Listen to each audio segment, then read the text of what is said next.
The next concept is known as the nebular hypothesis. And who proposed this hypothesis? As I have said, Laplace. So now let's see the Laplacian ideas, what he stated. Okay. Now, proposed by Laplace in the 1796, when Kant came up with idea 1755. In his book Exposition of the World System, जैसे कांत ने अपने एशे में उसको publish किया अपने ideas को, इन्होंने अपने जो बुक्स है उसकी टाइटल है exposition of the world system, उसमें उन्होंने अपने आइडियाज़ दिया. That idea is known as nebular hypothesis. Is it clear now? Now what was the basic assumptions and postulate taken by Laplace when you look at? इन्होंने already criticisms Kant की सुनी थी, देखी थी, पढ़ी थी, उसको उन्हें आइडियाज़ था. उन्होंने वो सारे जो वीक पॉइंट्स थे कांत के आइडियाज़ के अंदर इन द कांतियन थ्योरीज, उसे इन्होंने रेक्टिफाई करने की कोशिश की. Kant stated is in theories what he took as an assumption that earlier there was a primordial matter which was cold, motionless and solid. इन्होंने क्या किया? इन्होंने अपने कॉन्सेप्ट में कोल्ड से शुरुआत नहीं की. इन्होंने कहा कि जो यूनिवर्स बना है वो हॉट गैसियस मास से बना है. क्योंकि सबसे बड़ा क्रिटिसिज्म कांत के आइडिया का क्या है कि ये एनर्जी कहाँ से आई? पहले कोल्ड मोशनलेस पार्टिकल था, वो मोशन में आ गया, हीट जनरेट हो गया, ये कहाँ से हुआ? कांत तो उसको एक्सप्लेन नहीं कर पाए थे. लैप्लास को ये पता था. लैप्लास ने बोला इतना हेडेक कौन ले. उन्होंने वो सारे आइडिया छोड़ दिया. उन्होंने एजम्पशन ही ले लिया कि the entire universe was created by a hot gaseous mass which is known as nebula. तो कांत का जो डिमेरिट है उसको रेक्टिफाई करने की लैप्लास ने कोशिश की है. इनका आइडिया देखिए, वो कांत के स्टडीज से लिया हुआ आइडिया है. So what I have said, that what he said, the planets were formed out of the cloud of materials what the Laplace called nebula, which was hot gaseous mass, okay, associated with youthfulsion. ये पूरा hot gaseous mass जो है nebula, it is also known as youthfulsion, which is slowly rotating. तो इन्होंने, इनका concept क्या है? Hot origin concept. Kant का कॉन्सेप्ट क्या था? Cold origin concept. दोनों का आइडिया मोनेस्टिक है. वहाँ प्राइमॉर्डियल मैटर जो स्कैटर्ड थे वो एक ही तरह के मैटर थे यूनिवर्स में. यहाँ भी एक ही तरह का गैसियस मास है जिसका नाम नेबुला दिया उससे, जिससे कि ओरिजिन हुई पूरे सोलर सिस्टम की. और वो जो हॉट गैसियस मास है उसको इन्होंने यूथफुल शन भी कहा, जो कि स्लोली रोटेटिंग था. तो इन्होंने कोई हेडेक नहीं लिया. सबसे पहले इनकी शुरुआत हुई स्लोली रोटेटिंग गैसियस मास से, जिनका नाम इन्होंने नेबुला दिया. इसीलिए इस थ्योरी को नेबुलर हाइपोथेसिस भी कहते हैं, और इसीलिए उन्होंने अपना टाइटल भी रखा नेबुलर हाइपोथेसिस. सेकेंड एजम्पशन क्या है? nebula was continuously cooling due to the loss of heat, because already ये hot gaseous mass है और ये rotate कर रहा है. कांत के आइडिया में क्या था कि हॉट गैसियस मास जो है उसकी हीटिंग बढ़ रही है, उसका टेम्परेचर बढ़ रहा है, वो कॉन्टीन्यूसली एक्सपैंड हो रही है. और जब वो एक्सपैंड हो रही है कांत के आइडियाज़ में, तो मैंने बताया था एक्सपेंशंस के कारण उन्होंने कहा कि उसकी रोटेटरी स्पीड भी बढ़ रही है. और रोटेटरी स्पीड एक बार इतनी बढ़ गई कि सेंट्रीफ्यूगल फोर्स के कारण रिंग्स निकले, 9 rings.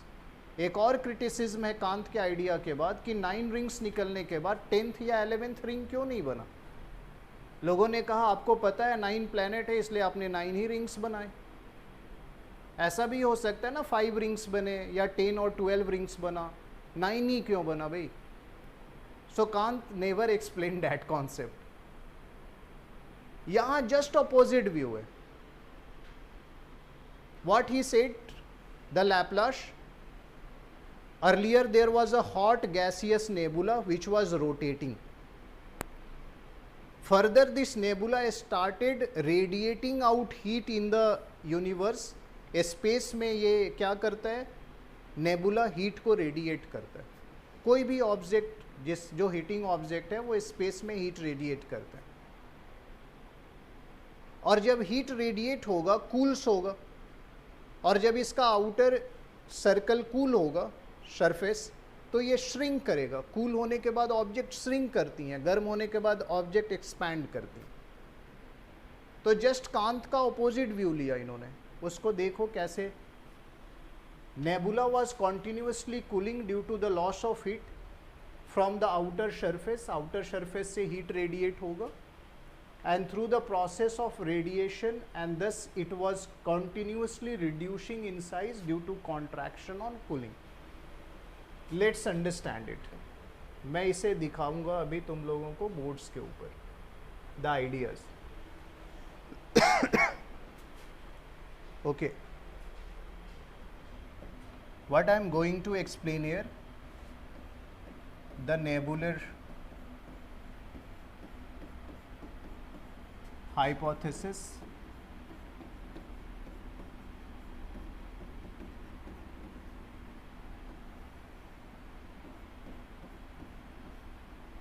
of Laplace, 1796. Okay, now what he said, just look at. Already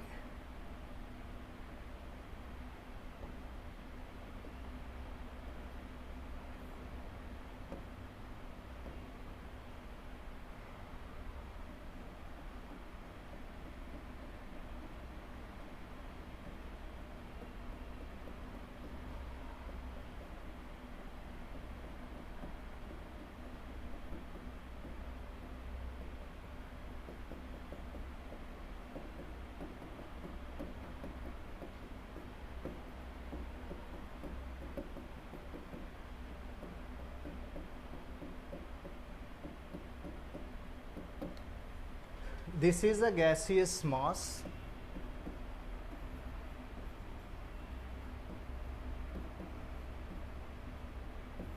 which is hot and slowly rotating.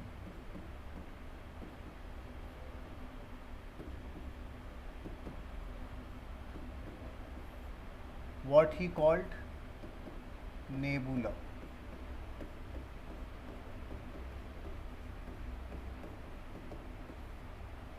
So this entire gaseous system is now hot and it is slowly rotating, known as nebula. Now what he said, that from this nebula, what happened? From this nebula, the heats radiates back. The heats radiate back. इस nebula से heat radiate हो रहे हैं space में, somewhere it is escape in the space. Heat space में radiate हो रहे, heat space में रेडिएट हो रहे, तो क्या हुआ as a result of that, ये जो पूरा का पूरा गैसियस मास है ये कूल होकर इसका सरफेस कूल होगा। घरों में प्लेट्स में अगर कुछ लिक्विड फूड रखते हो जैसे खीर वगैरह, तो घर में छोटे थे तो बताया जाता था साइड से खाओ, किनारे से, क्योंकि ये सरफेस कूल होगा, बीच से उठाओगे गर्म होगा। सरफेस रेडिएट कर रहा है, इंटीरियर में हीट अभी भी ट्रैप्ड है, सरफेस से हीट रिलीज हो रहा है, सरफेस कूल हो रहा है। सरफेस कूल होगा तो क्या होगा, कंडेंस्ड होगा, कंडेंस्ड होकर श्रिंक करेगा, श्रिंक करने से क्या होगी, साइज छोटी होगी।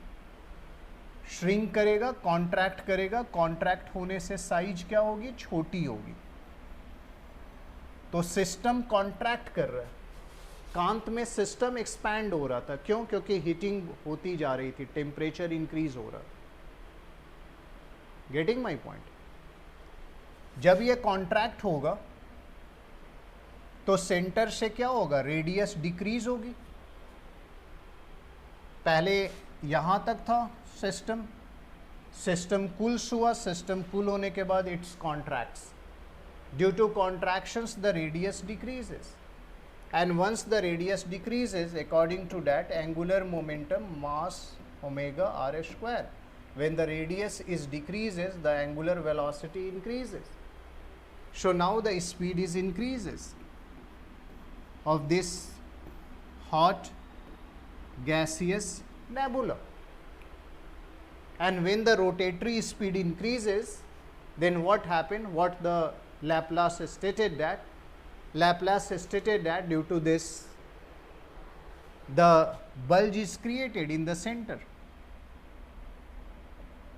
In the center, the bulge is creates.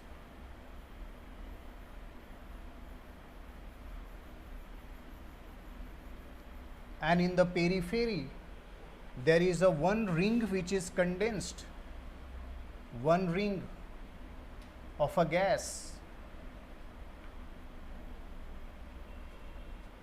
is now, due to centrifugal force, this one ring is created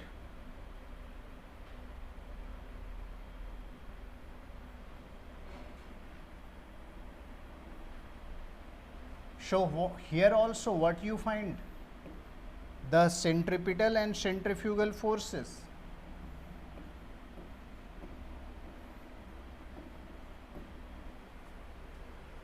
Now due to this centrifugal forces, this single ring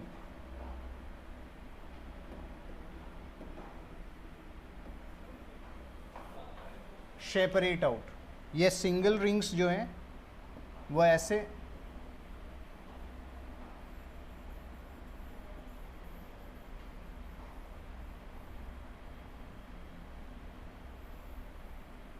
so now what happened? A ring is created, single ring, and here center, this become a star, this become a star, and now from this single ring, अब देखो यहाँ एक planet तो नहीं है, 9 planet है, but Laplace के according single ring बना। इसी single ring से gradually 9 different planets condensed होकर बने। From these gaseous clouds, further 9 planets condensed and forms and separated, and these planets are not able to move beyond the gravity of the central mass, and they started revolving around this and form our solar system. इस single ring से 9 planets बने और वो 9 planets इस circular huge मास के gravity के beyond जा नहीं पाया, तो वो आज भी रिवॉल्व कर रहा है। This is the simple classification और simple explanation of the Laplacian ideas. This is the simple explanation given by Laplace, known as nebular hypothesis. What is nebula? According to Laplace, nebula is a hot, gaseous, slowly rotating mass which was there in the universe. वो space में already exist करता था, उसी से फिर development हुआ। So this was the concept. Now after learning this concept, again you have to find out the merit and demerit. तो यहाँ पर मैंने explanation दिया है और उसमें लिखा clearly कि single rings है, single ring, and according to Kantian ideas 9 rings were created. Differences दिमाग में भी लेते चलेंगे। Now when you look at the merit and demerit, means the criticism of Laplacian ideas.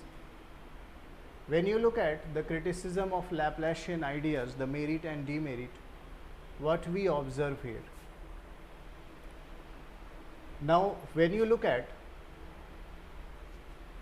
he didn't describe the source of origin of nebula. Again, जैसे कांत ने ये नहीं बताया था कि प्राइमोर्डियल मैटर जो कोल्ड थे, मोशनलेस, वो कहाँ से आए, वैसे ही लैप्लास ने अपनी थ्योरीज में ये नहीं बताया कि how the gaseous hot mass creates in the space, वो कैसे आया.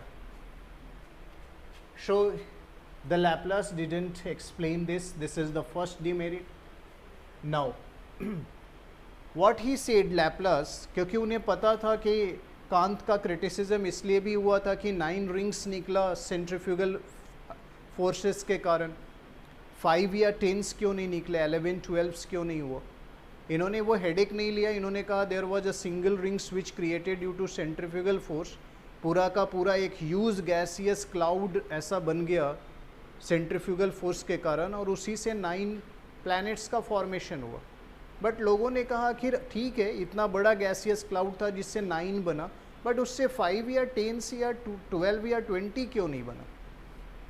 तो इनके पास भी ये एक्सप्लेनेशन नहीं है कि वाई ओनली द 9 और fixed number of planets creates, why not more than 9, why not less than 9.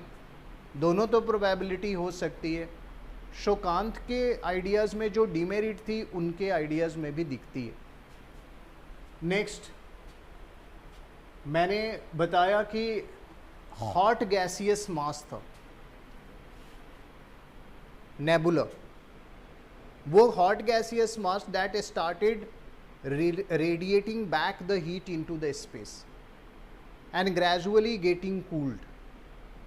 The surface of that nebular mass started getting cooled. अच्छा, गैस जब कूल होता है तो फेज चेंज में पहले वो लिक्विड में कन्वर्ट होता है.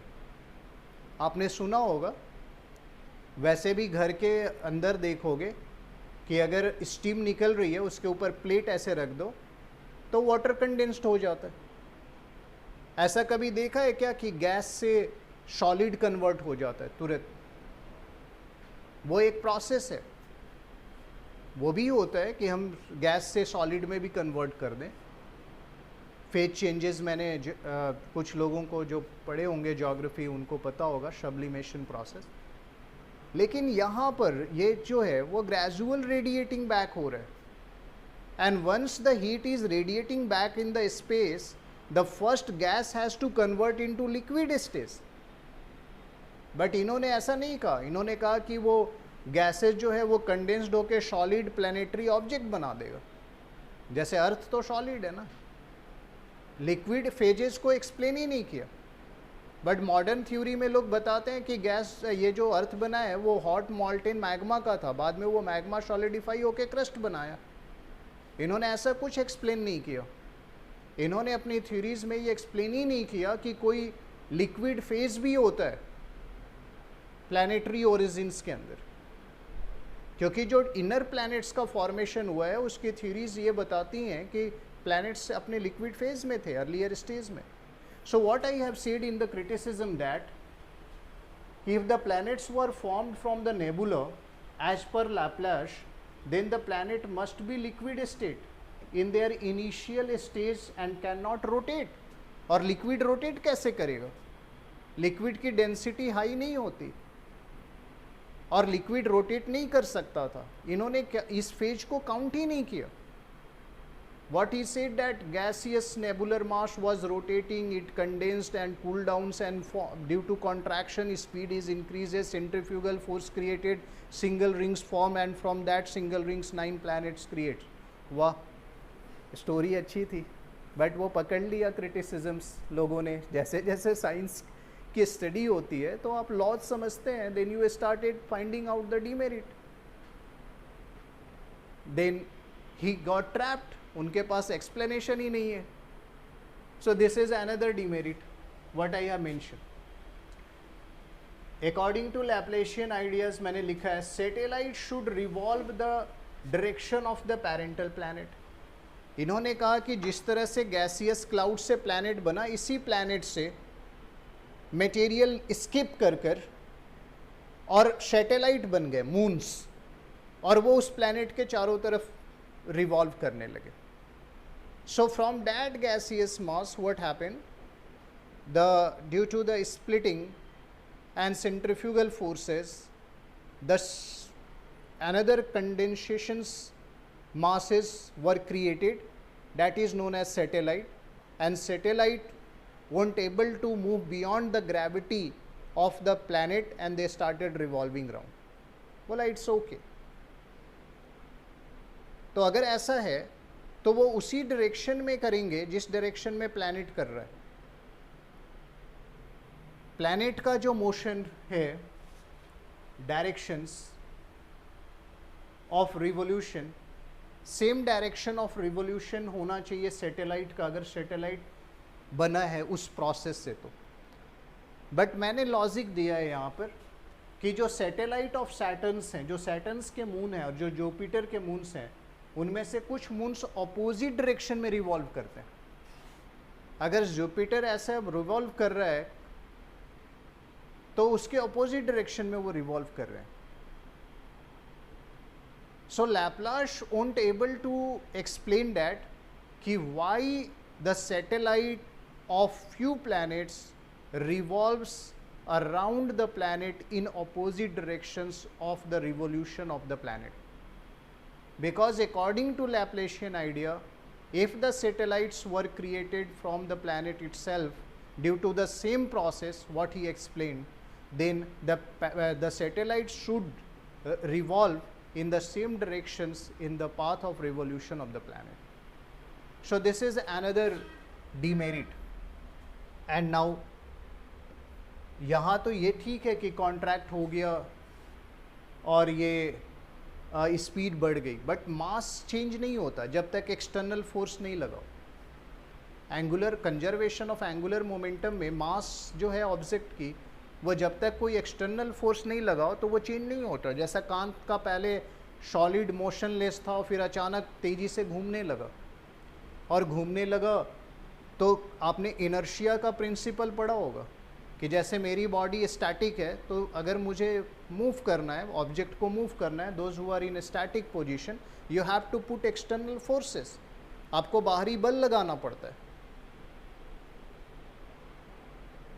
तो अगर पार्टिकल रोटेशन में है, इसकी स्पीड स्लो करनी हो या फास्ट करनी हो, तो मोशन के लिए, फास्ट या स्लो करने के लिए आपको मास पर एक्सटर्नल फोर्स लगाने पड़ेंगे।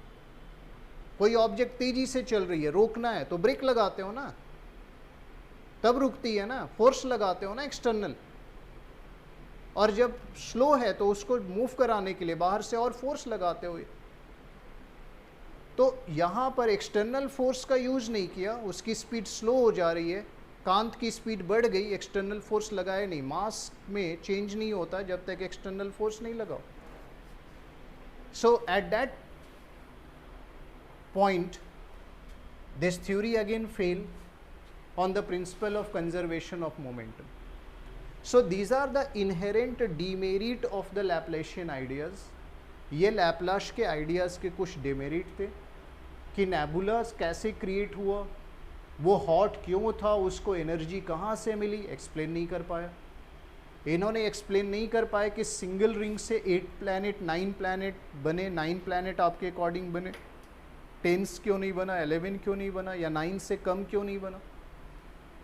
अगला इनका एक और डिमेरिट क्या है कि लिक्विड स्टेजेस में आना चाहिए था। जो when the gaseous cloud condense they first form the liquid, and the liquid अगर स्टेज में आता तो वो रोटेट ही नहीं कर पाता क्योंकि the density is less. Next मैंने बोला कंजर्वेशन प्रिंसिपल पर ये फिट नहीं बैठता, it denied the principle of conservation of angular momentum. But what is again the merit of this idea? This concept try to eradicate the challenges and the problems which is in the Kantian theories. Kant के concepts में जो demerit थी उसको इन्होंने overcome करने की कोशिश की, and even majority of scientists at present also believes that the origin of earth is from the hot gaseous mass, but despite few people believe in the cold origin concept also. Now it is again very simplified model based on the scientific ideas, despite he denied to take mathematics as a tools to explain this concept. इन्होंने complex mathematics को use नहीं किया अपने theory को explain करने के लिए. क्यों? क्योंकि ये चाहते थे ज़्यादा से ज़्यादा लोग सिंप्लीफाई तरीके से समझें इसे, तो इन्होंने मैथ्स नहीं यूज किया है. But despite their concept is based on Newtonian laws as well as the scientific concept, so it also comes under scientific theories. Now monistic in idea, क्योंकि एक नेबुला से पूरे यूनिवर्स को बना दिया इन्होंने, तो मोनिस्टिक कॉन्सेप्ट है, तो सिंपल है. ठीक है, तो मैंने लिखा मेरिट में नॉन मैथमेटिकल है, easy to explain and solve the mystery of origin of earth, and that's why the Laplacian ideas was very popular. It was popular since 150 years. 150 सालों तक ये राज किया ये theory. Majority of geographers believe in this idea and appreciate the Laplacian ideas. तो अगर आप इसका time period देखें 1796, तो ये अप्रिशिएटिंग एफर्ट्स है किसी भी अर्लीस्ट थिंकर्स का कि उन्होंने एक्सप्लेन करने की कोशिश की origin of earth, solar system and universe. So why we appreciate the Kant and Laplace? Because these are the pioneer scientist और the pioneer thinker in the field of geography who try to explain the entire formation of the universe and the solar system. Now after that, when you look at the ideas, the idea is known as the planetesimal hypothesis. Okay, planetesimal hypothesis.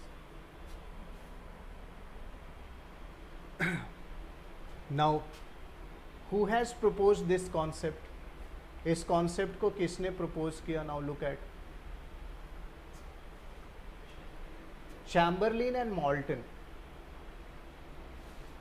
Both are from the University of Chicago, USA, and this theory came in the limelight in the 1905. So as usual, I had taken the similar structure to explain all the theories, so it easily fixed in your mind. मैंने जितने भी ये theories बनाए हैं उसमें एक ही structure fit किया है. Who was the propounder, when it come, what was the basic postulate, then explanation, then merit, then demerit.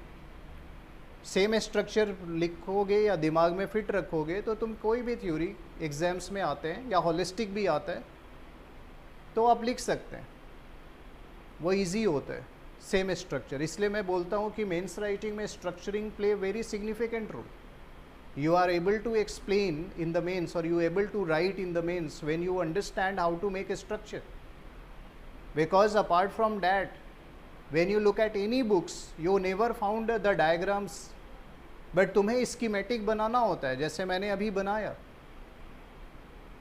वो आइडियाज़ आपको प्रैक्टिस से आता है, क्योंकि कई बार टीचर स्किप कर दिया तो आप भी स्किप कर गए. आपने सोचा ही नहीं कि यहाँ पे मैं डायग्राम दे सकता था, मैं फ्लो चार्ट बना सकता था.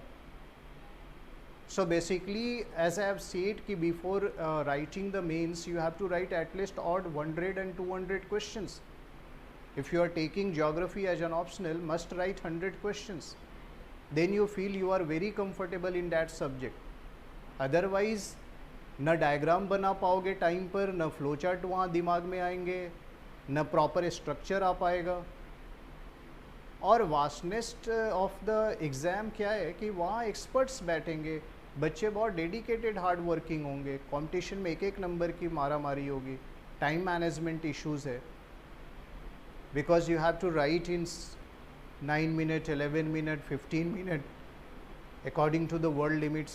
You have to plan your answers, and sometimes the problem is that you have use content in your brain and mind, but you are not able to produce in a limited word.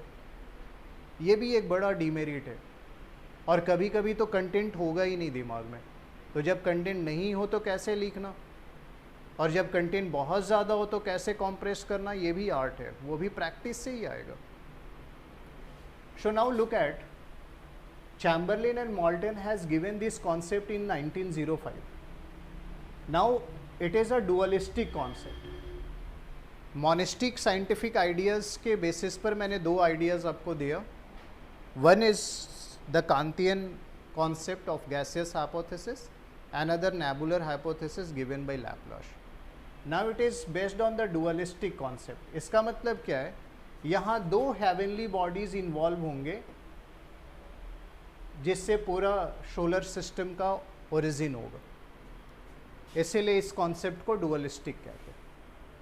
Now what is the planetesimal hypothesis given by the Chamberlain and Malton? When you look at the basic postulate says what the Chamberlain and Malton considered that they considered that wandering star. Now when you look at wandering star or intruding or companion star approach the sun or prototion. What does it mean? इसका मतलब क्या है? इसका मतलब है कि दो heavenly body already exist कर रहे थे अकॉर्डिंग टू चैम्बरलिन मॉल्टन. एक का नाम था वॉन्डरिंग स्टार, उसको आप इंट्रूडिंग स्टार भी कह सकते हो या कॉम्पेनियन स्टार भी. और दूसरा जो हेवनली बॉडी है उसे कहते हैं protosun. Proto means first. So there are two star existed in the space. One intruding star which is also known as wandering or companion star, or another one is the prototion. These two were existed already according to this. Now what happened? According to this planetesimal concept, when the intruding or wandering star which is in the space, ये है prototion, this is prototion, this is a intruding or the wandering star, it is in a space somewhere and this star is in motion. During the motion it comes across through the prototions. ये अपने movement के दौरान इसके बगल से ऐसे cross करता है नेबरहुड से. Once he came close to this prototion, due to gravity of this wandering and intruding stars, what happened? Some materials started squeezing out. प्रोटोशन से कुछ पार्टिकल्स जो हैं प्लैनेटेशिमल, जिसको नाम दिया. प्लैनेटेशिमल क्यों नाम दिया? These are a small particles which is ejected out. Ejected out as a jet. जैसे पानी की तेज धारा निकलती है ना, वैसे बहुत तेजी से वो निकला. जैसे शिगार का शेप होता है, लंबा शिगार जो पीते हैं वैसा. सो यहाँ देखो ये जो डायग्राम्स दिख रहे हैं इसमें तुम देखोगे. So if this is the protosun, from the protosun the cigar shaped material is eject out. Why eject out? Because somewhere here there is a wandering star. जैसे ये वॉन्डरिंग स्टार आता है तो यहाँ से मटेरियल इजेक्ट होते हैं, cigar shift, लंबे ऐसे पाइप की तरह. बहुत सारे छोटे छोटे मटेरियल्स इसमें से बाहर ऐसे खींचे चले जाते हैं इससे. और ये ऐसा मोशन में है, ये पहले यहाँ था, फिर यहाँ था, फिर यहाँ था, ऐसे ऐसे मोशन में. और ये पुल कर रहा है मटेरियल्स को. ये small particle which he called planetesimals which moves like a jet और cigar shift. Okay, tidal bulge is created. जैसे पानी में टाइड्स क्रिएट होते हैं वैसे ग्रेविटेशनल पुल के कारण मैटर निकल रहे हैं और ये मैटर यहाँ से टूट जाते हैं, ब्रेक हो जाते हैं. They break from here, pinched off. और ये जो मटेरियल्स है जो यहाँ पर निकला है बहुत सारे, ये एग्रीगेट होकर और प्लैनेट बनाते हैं. So these small particles which eject out from the prototion due to the gravitational pull of the wandering or intruding stars, these planetesimals started aggregating and form the planet. Like first planet is creates. सो पहला planet कैसे create हुआ? प्रोटोशन से जो matter eject हुआ। Eject क्यों हुआ? Wandering star के gravity से इजेक्ट हुआ, और ये कंडेंस्ड होकर और फिर इसने क्या बना दिया? प्लैनेट। और प्लैनेट इसकी ग्रेविटी से बाहर नहीं निकल आया, और ये स्पेस में फिर वॉर्प करता हुआ निकल गया, और जो मटेरियल निकला था वो इसी को रिवॉल्व करने लगा। अब इन्होंने क्या कहा, इस तरह से फिर से ये वॉन्डरिंग स्टार एक बार और आया, फिर दूसरा प्लैनेट, फिर तीसरी बार, फिर ऐसे 9 टाइम्स आया, और 9 टाइम के बाद आज तक नहीं आया है। पता नहीं क्या हुआ इसका। He is lost somewhere in the space. Getting my point? So what he said that the passing star or the intruding stars moved away, and the material separated from the solar surface, that is prototion, they continue to revolve around the sun, slowly condensed and form the planet. इस तरह से planet का formation हुआ।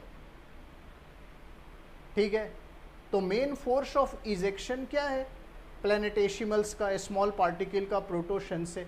वो है tidal force, वो है gravitational force. Okay, इस कॉन्सेप्ट को फर्दर जेम्स जीन्स ने, जिन्होंने टाइडल हाइपोथेसिस दी, इससे इतने प्रभावित हुए कि उन्होंने अपनी थ्योरी का नाम ही टाइडल हाइपोथेसिस दिया, जेम्स जीन्स ने। और सर हैरोल्ड जेफरे ने उसी टाइडल कॉन्सेप्ट्स को थोड़ा और मॉडिफाई किया, तो 2 और कॉन्सेप्ट्स आए। One is known as tidal hypothesis, another is the modification in the tidal hypothesis by Harold Jeffrey. So this is the planetesimal hypothesis given by the Chamberlain and Moulton, which is again very simplified concept, but the question is, what is the biggest demerit of this idea? Is again very simple in concept and easy in understanding, but the biggest demerit of this theory is, what happened to the wandering star after 9 times he creates the planet and came in the path of the prototions? What happened? Where it was lost? There was no explanation given by the Moulton and Chamberlain कि कहाँ गया। तो उसके बाद मैंने कहा कि यही क्रिटिसिज्म है जो मैंने बताया, और उसके बाद मैं आगे आपके साथ कल डिस्कस करूंगा tidal hypothesis given by James Jeans, और उसके बाद जेफरे का मॉडिफिकेशंस भी पढ़ेंगे, और उसके साथ साथ मैं अनदर थ्योरीज जो ट्राई हाइब्रिड कॉन्सेप्ट के ऊपर है, 3 स्टार्स ने मिलकर बनाया यूनिवर्स को, बाइनरी स्टार हाइपोथेसिस भी कहते हैं उसे, that hypothesis was given by Russell, मैं डिस्कस करूंगा। And after that I will explain the modern concept, तब मैं फिर मॉडर्न कॉन्सेप्ट के ऊपर आऊँगा। एक इंटरस्टेलर कॉन्सेप्ट है ऑटो स्मिथ की, इसको भी डिस्कस कर लूँगा थोड़ा, and then the modern expanding universe hypothesis, and then the big bang hypothesis I will explain in my next discussion. और जब इससे डिस्कस कर लूँगा, then I will discuss the origin and evolution of the star, planet and satellites. What is the modern opinion, कैसे star बने, कैसे planet और satellites. उसके बाद मैं बताऊंगा origin of earth as a planet and the life over the earth, और life के ऊपर हम लोग ये चार्ट्स पढ़ेंगे कैसे इवॉल्व करेगा life. So this is all about, so it will take another class, एक क्लास और लेगा और उसमें फिनिश होगा ये। Okay, so we will meet tomorrow. Have a nice time. Thank you very much.